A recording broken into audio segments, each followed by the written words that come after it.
Olá amigos, prezados amigos e amigas, é um prazer poder estar convosco a partir novamente desta transmissão feita da Igreja Adventista do Sétimo Dia em Setúbal. Enquanto por obrigatoriedade das regras do Estado nós precisamos, enfim, ficar em casa por medidas sanitárias para contenção da pandemia, é para nós um prazer podermos estar consigo aí em sua casa, justamente através destes recursos que a tecnologia nos permite de estarmos juntos, apesar de cada um de nós encontrar-se em sua própria casa. Na semana passada, querido amigo, nós tivemos a oportunidade de estudar a respeito da maravilhosa graça que Deus nos apresenta e nos ensina através da dotação das cidades de refúgio que foram determinadas entre o povo de Israel para que servissem como um local onde alguém que pudesse, enfim, por uma fatalidade da vida ter se tornado um criminoso acidental, pudesse efetivamente ter condições de ser julgado com justiça e com misericórdia.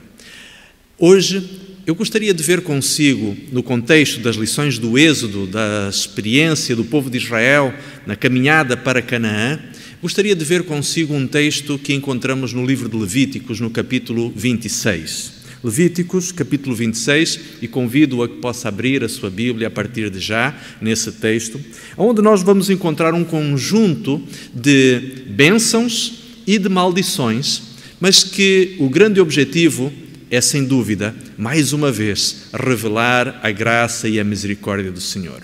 Por isso, convido a irmos à leitura deste texto para entendermos um pouco da grande mensagem que Deus tem para nós neste momento. O capítulo 26 foi um conjunto de afirmações e de declarações feitas pelo Senhor que Moisés, estando já muito perto da terra de Canaã, apresentou ao povo de Israel. E assim, então, começa o verso 1 do capítulo 26 de Levíticos, dizendo: Não fareis para vós ídolos, nem vos levantareis imagens de escultura, nem estátuas, nem poreis figura de pedra na vossa terra para vos inclinardes a ela, porque eu sou o Senhor vosso Deus. E no verso 2 continua dizendo: Guardareis os meus sábados e reverenciareis o meu santuário. Eu sou o Senhor. Mais uma vez, nós encontramos aqui Deus apresentando um conjunto de critérios que serviriam como o fator de bênção para o povo de Israel. Deus, interessantemente, só pede ao seu povo que pudessem ser fiéis em duas coisas. Primeiro, que se abstivessem da idolatria. E segundo, que tivessem uma atitude de reverência para com o tempo e para com o lugar sagrado. O tempo deveria ser o sábado e o local sagrado deveria ser o santuário, o tabernáculo. Cumpridas estes requisitos, Deus estava disponível e em condições para abençoar generosa e proficuamente o povo de Israel. E nós, se continuarmos a ler o texto, vamos ver, a partir do verso 4, um conjunto de bênçãos que Deus tinha para apresentar ao povo. Primeiro, Deus prometeu que iria dar abundância. Generosamente, Deus abençoaria o povo com recursos materiais. A Bíblia diz que Deus iria abençoar com chuva certa no momento adequado as colheitas, as plantações dos hebreus. Deus iria fazer com que eles tivessem grande prosperidade material. O texto chega inclusive a dizer que a cega e a sementeira acabariam por se entrelaçar umas nas outras, porque o tempo de colheita seria tão grande, ou teria que ser tão longo, dada a generosidade com que a terra produziria pela bênção de Deus, que o tempo da colheita quase que se juntaria com o momento de semear. E assim Deus mostra efetivamente como estava disposto a abençoar ricamente aquele povo. Mas Deus vai fazer a promessa também de um outro aspecto muito importante. Deus vai abençoar. Se o povo lhe fosse fiel, Deus abençoaria a nação escolhida com segurança. Eles não teriam guerras, eles não seriam alvo da inveja ou da opressão dos seus inimigos. Pelo contrário, eles haveriam inclusive de gozar de uma superioridade geopolítica na região, em que eles o povo de Israel acabaria por influenciar de uma forma marcante o equilíbrio geopolítico daquela área do planeta. Mas há uma outra coisa muito interessante que a Bíblia também diz, é que Deus estava disposto a manifestar a sua providência de uma forma pessoal e particular ao povo de Israel. Deus mostraria a sua bondade intencionalmente àquele povo e de uma forma sobrenatural eles seriam efetivamente abençoados e alvo da proteção de Deus. Diante disto, esta era, diríamos assim, a promessa da bênção. Mas, a partir do verso 14, nós vamos encontrar uma nota negativa. Deus vai colocar a outra opção. Ele vai dizer, vocês podem me obedecer, ser fiéis nos mandamentos e no cumprimento dos estatutos, e vocês serão abençoados com todo um conjunto de bênçãos. Mas, se eventualmente vocês não forem fiéis, virão sobre vocês maldições. E nós não podemos esquecer, queridos amigos, que Deus criou o mundo como regido por leis. Existe um conjunto de circunstâncias de causa e efeito. E nós não podemos esquecer que no mundo em que vivemos, se uma pessoa fumar por muitos anos, certamente vai ter problemas pulmonares. Se uma pessoa usar bebidas alcoólicas por muito tempo, certamente o seu fígado vai se desintegrar. Se alguém maltratar os seus filhos ou a sua esposa, certamente em algum momento poderá ou viver uma vida infeliz ou mesmo ainda poder ver a sua família desagregar-se e desaparecer e ir-se embora. Se alguém efetivamente for desonesto, muito provavelmente vai sofrer as consequências da sua desonestidade. Nós vivemos num mundo de causa e efeito. É verdade, também é verdade, que muitas pessoas sofrem de forma desproporcional consequências de erros que não são suas. Nós poderíamos imaginar, por exemplo, situações em que crianças acabam por ficar com doenças oncológicas. Elas não fizeram nada para ter aquela doença. Também, queridos amigos, não posso dizer, e não sou defensor como pregador da palavra, que exista uma teologia da retribuição. Nós não podemos também pensar nisso, de que todo o pecado é punido por Deus com uma consequência. Nós não podemos acreditar nisso, até porque, na realidade, Deus não é o causador do mal. E quando o Senhor permite que na vida dos seus filhos alguma coisa de negativo ou de mal aconteça, como conhecemos da palavra do Senhor em Romanos, capítulo 8, verso 28, sabemos que todas as coisas que chegam à vida de um filho de Deus têm como propósito, efetivamente, o seu crescimento e poderão se transformar em alguma bênção. Como Paulo dizia, sabemos que todas as coisas contribuem para o bem daqueles que amam a Deus. Repito, Deus não é o causador do mal. E nem no coração de Deus existe qualquer maldição para aqueles que são suas criaturas, sendo pessoas boas, justas, ou más, sendo injustas. Deus não vai e não está a desenvolver neste momento uma teologia, vamos dizer assim, de retribuição. Muitas pessoas dizem que aqui se faz, aqui se paga.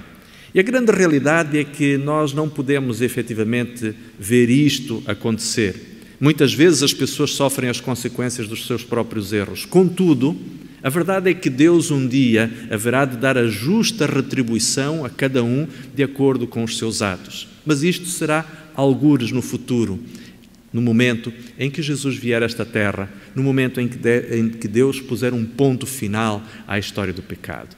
Contudo, no texto que nós estamos a estudar, Levíticos capítulo 26, este mesmo Deus, Ele é um Deus que se apresenta como um Deus que, de alguma forma, Ele lida, como dizíamos há instantes, com esta regra áurea do universo, que é a lei da causa e do efeito. E você pode estar a dizer, mas pastor, há pouquinho você disse que Deus não castiga. E nós vamos ler neste texto várias ocasiões em que Deus efetivamente se apresenta como o autor das maldições que virão sobre o povo de Israel. É importante nós entendermos o seguinte, de acordo com a cosmovisão hebraica, Deus, porque é poderoso, porque é sábio e porque é capaz de gerir todas as circunstâncias do universo, Deus é responsável pelo mal. E é fácil de nós entendermos isto, mesmo não sendo nós hebreus, é porque se Deus tem poder para conter o sofrimento, Deus tem poder para evitar que coisas más aconteçam, então quando Ele as permite, efetivamente é porque de alguma forma Deus acaba por ser responsável por isto. É por essa razão então que nós vamos encontrar, a partir do verso 14, Deus ameaçando o povo de Israel com um conjunto de consequências que viriam sobre o povo se este efetivamente se afastasse da obediência aos mandamentos e aos estatutos divinos. E nós vamos encontrar então, a partir do verso 16, Deus dizer o seguinte: então eu também vos farei isto, porei sobre vós o temor, a tísica, a febre ardente, que consumam os olhos e atormentam a alma, e semeareis de balde, e a vossa semente e os vossos inimigos a comerão. Eu porei a minha face contra vós, e sereis feridos diante dos vossos inimigos, e os que vos aborrecerem, a vós se assenhorarão, e fugireis sem ninguém vos perseguir. Então, aqui nós começamos a perceber, queridos amigos, que Deus vai apresentar um conjunto de consequências que resultariam justamente do fato do povo de Deus se afastar da sua proteção. E aqui, deixe-me apresentar-lhe um conceito, um panorama um pouquinho mais alargado. O povo de Israel, em determinado momento, tinha feito uma aliança com Deus. Eles tinham se tornado alvo justamente das bênçãos e dos privilégios de serem o povo escolhido. Havia alguém no universo, particularmente no planeta, alguém de natureza espiritual, de existência espiritual, que não estava nada contente. Nós sabemos que quando olhamos para a Bíblia, percebemos que existe, como pano de fundo das histórias bíblicas, um conflito entre o bem e o mal, entre as forças celestiais e as forças malignas. Quando o povo de Israel se alinhou com Deus, naturalmente Satanás ficou altamente indignado com esta circunstância. E agora vamos pensar de uma forma lógica e racional. Este povo que tinha se apossado das bênçãos e dos privilégios de ser o povo eleito de Deus, se em algum momento Satanás os conseguisse fazer afastarem-se do projeto de Deus, imaginem a ira e a fúria com que o inimigo iria procurar efetivamente perseguir e amaldiçoar aquela nação. É por esta razão que Deus, sabendo de tudo o que estava por detrás no contexto do grande conflito, Deus avisou o povo de Israel e disse-lhes: se vocês se afastarem dos meus estatutos e da obediência aos meus mandamentos, coisas más virão sobre vocês. E nós vamos encontrar neste texto de Levíticos capítulo 26 um conjunto de 5 níveis de maldição que viriam sobre o povo de Israel. E então, o primeiro nível que acabamos de ver foi justamente aquele que lemos nos versos 16 e 17. Haveria um conjunto de prejuízos que a nação receberia. Ou seja, todas as bênçãos que nós vimos nos primeiros versículos do capítulo 26 seriam de alguma forma retiradas. As maldições viriam em forma de pobreza, em forma de doença, em forma de perseguição e de opressão dos povos inimigos. Mas nós vamos continuar percebendo que existe um segundo nível. E a partir do verso 18 nós encontramos novamente Deus dizendo: e se ainda com estas coisas, ou seja, Deus está aqui a mostrar que de alguma forma as consequências negativas do afastamento de Deus e das suas bênçãos, se isto não fosse suficiente para fazer as pessoas despertarem da sua condição espiritual e se voltarem novamente para Deus, se isto ainda assim não acontecesse, diz o verso 18, se ainda estas coisas vos acontecerem e não me ouvirdes, então diz o Senhor, eu prosseguirei em castigar-vos 7 vezes mais por causa dos vossos pecados. Há uma coisa que nós não podemos esquecer, queridos amigos, é que é verdade que Deus é amor. É verdade que Deus, Ele ama abençoar os seus filhos. Mas quando estes escolhem intencional e propositalmente afastar-se debaixo do guarda-chuva das bênçãos de Deus, aquilo que poderá acontecer com eles poderá ser algo realmente muito mau.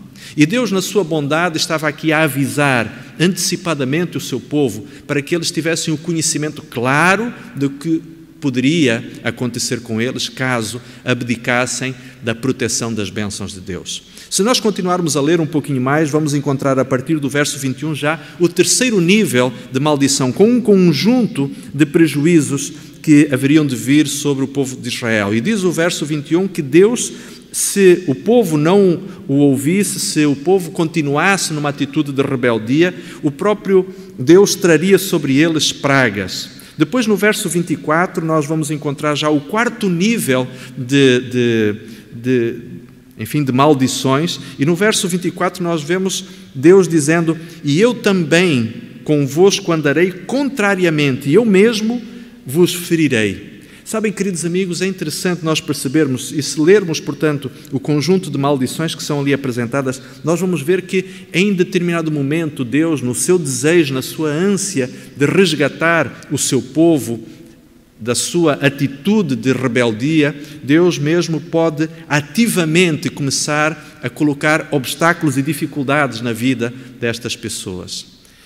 Bom, mas vamos passar ao quinto nível, que é sem dúvida aquele que o povo de Israel poderia enfrentar, ou seja, o nível mais profundo de maldições mais graves que poderiam acontecer com o povo de Israel. E o verso 27 diz: e se com isto não ouvirdes, mas ainda andardes contrariamente comigo, também eu convosco andarei contrariamente em furor e vos castigarei. E depois vai apresentar, dali adiante, vai apresentar algumas maldições terríveis.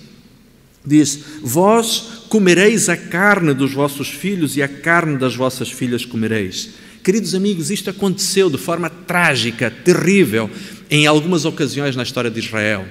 Particularmente quando a Samaria foi cercada em determinada altura por exércitos estrangeiros.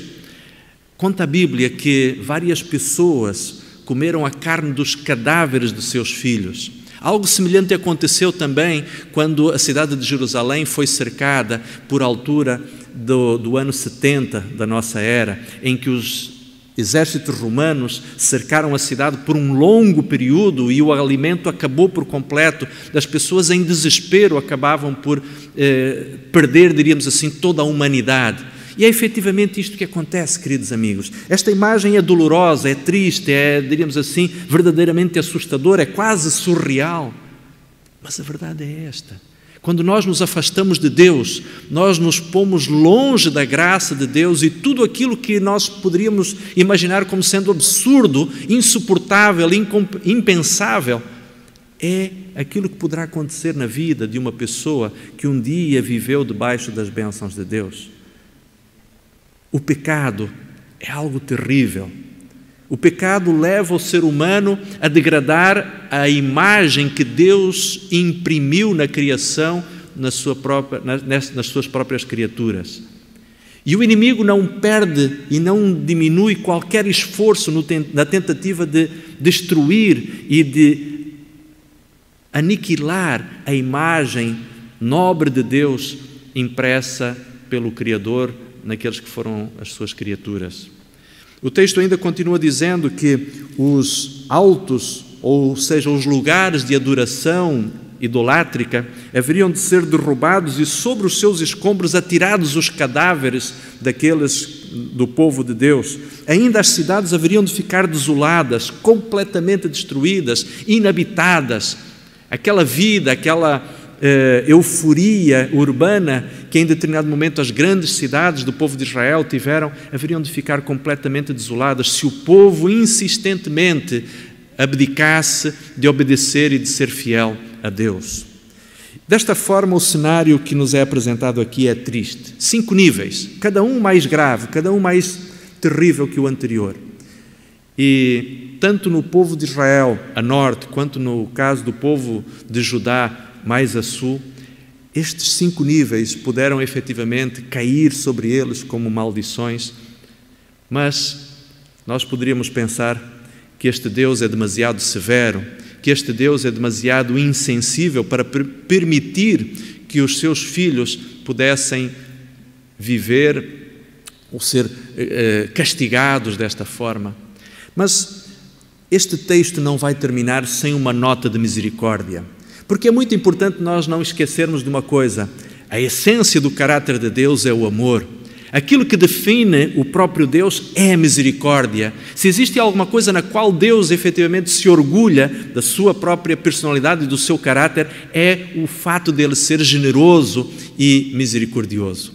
E quando nós chegamos ao verso 40, vamos encontrar ali Deus dizendo: mas alto lá, ainda que vocês se afastem, ainda que vocês cheguem a uma condição absolutamente degradante, ainda assim há uma solução. E o verso 40 coloca e diz: então, se em determinado momento o meu povo, exilado, abandonado, numa terra distante, longe de tudo aquilo que foi a sua terra prometida, se eles então confessarem a sua iniquidade e a iniquidade dos seus pais com as suas transgressões com que transgrediram contra mim, como também que andaram contrariamente para comigo, eu também andei contrariamente e os fiz entrar na terra dos seus inimigos.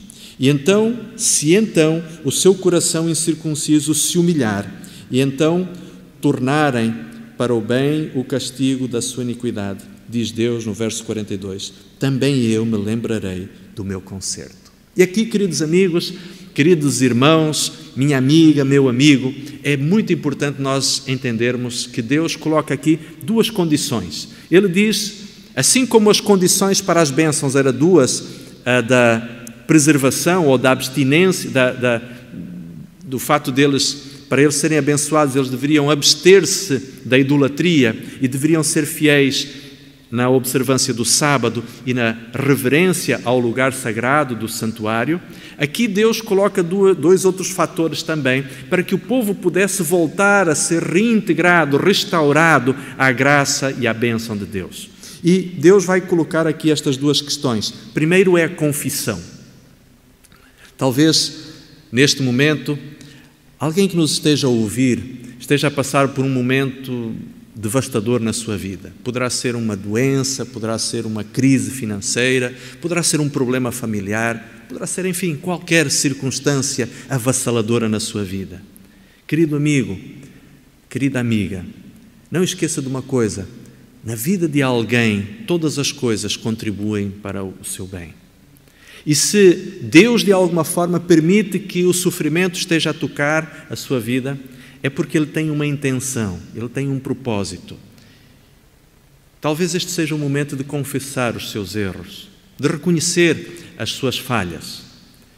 Mas sabem, muitas vezes, assim como Deus pediu ao povo de Israel que eles confessassem os seus próprios pecados e reconhecessem os pecados dos seus pais, acontece que muitas vezes nós, como pais, como maridos ou esposas, muitas vezes nós recapitulamos os mesmos erros que vimos serem praticados pelos nossos pais, pela geração que nos antecedeu.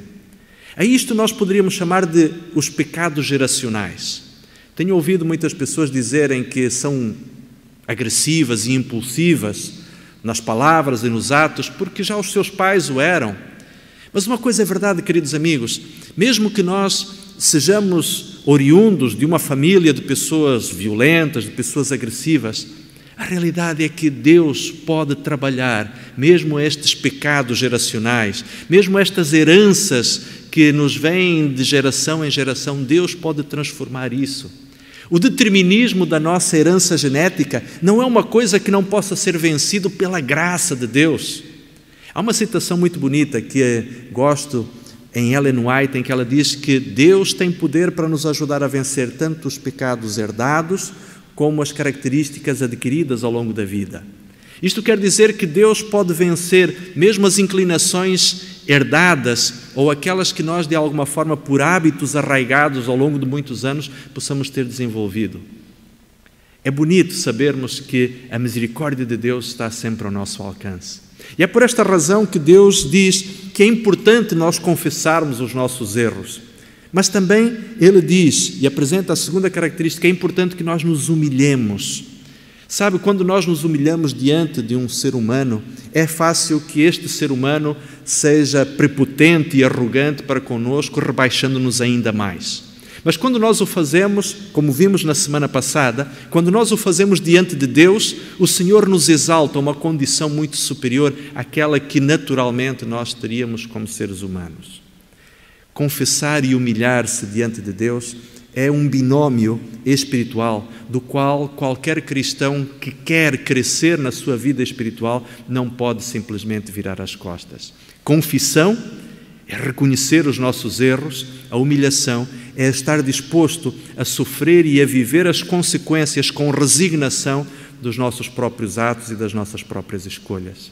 Mas sabem uma coisa muito bonita e interessante que a palavra de Deus nos mostra? É que quando nós confessamos e reconhecemos com humildade as nossas falhas, o Senhor está em condições de reverter rapidamente as consequências dos nossos erros. Eu tenho visto, queridos amigos, pais, maridos, que ao confessarem os seus erros, são bondosamente perdoados pelas suas esposas ou pelos seus filhos. Eu tenho visto pessoas que, quando confessam com humildade as suas faltas, conseguem encontrar nos seus antigos amigos generosidade suficiente para restaurar amizades perdidas. Há algo fantástico que Deus faz quando alguém com humildade reconhece os seus erros. É porque Deus efetivamente está disposto realmente a transformar a nossa vida de maneira que ela possa ser restaurada no seu poder, na sua bondade, no seu amor. E isto faz-me lembrar aquele texto que nós encontramos em 2 Crônicas, capítulo 7, verso 14. Eu gostaria de ler este texto com você, querido amigo. Quando diz ali na oração que Salomão faz por altura da consagração do templo, 2 Crônicas, capítulo 7, verso 14, ali Salomão faz uma declaração que também não deixa de ser uma declaração de natureza profética. Ele diz: se o meu povo, que se chama pelo meu nome, se humilhar e orar, e buscar a minha face, e se converter dos seus maus caminhos, então eu os ouvirei dos céus e perdoarei os seus pecados e sararei a sua terra. Queridos amigos, a grande verdade é esta: é que ainda que o nosso mundo esteja sofrendo com as consequências do pecado, ainda que nós estejamos a sucumbir diante do efeito das nossas próprias escolhas que nos levaram a afastar-nos de Deus, a graça de Deus é muito maior. O seu desejo de nos perdoar e de nos restaurar é imensamente superior à condição em que nós possamos estar. Eu gostaria que você lesse comigo algumas das últimas palavras que encontramos no capítulo 26 de Levíticos. Não esquecendo que este capítulo é um capítulo que conta de maldições, mas este capítulo vai terminar da seguinte forma: Deus falando ao seu povo: antes, por amor deles, me lembrarei do concerto com os seus antepassados, que tirei da terra do Egito, perante os olhos das nações, para lhes ser por Deus. Eu sou o Senhor. Repare que o verso 45 diz: por amor deles. Ainda que este povo, ainda que esta nação, ainda que qualquer um de nós tenha sido arrastado pela lama do pecado, Deus continua a amar-nos. Deus continua a amá-lo, querido amigo. Deus continua a amá-la, prezada amiga. Deus continua a amar-nos. Deus continua a ter-nos no seu coração.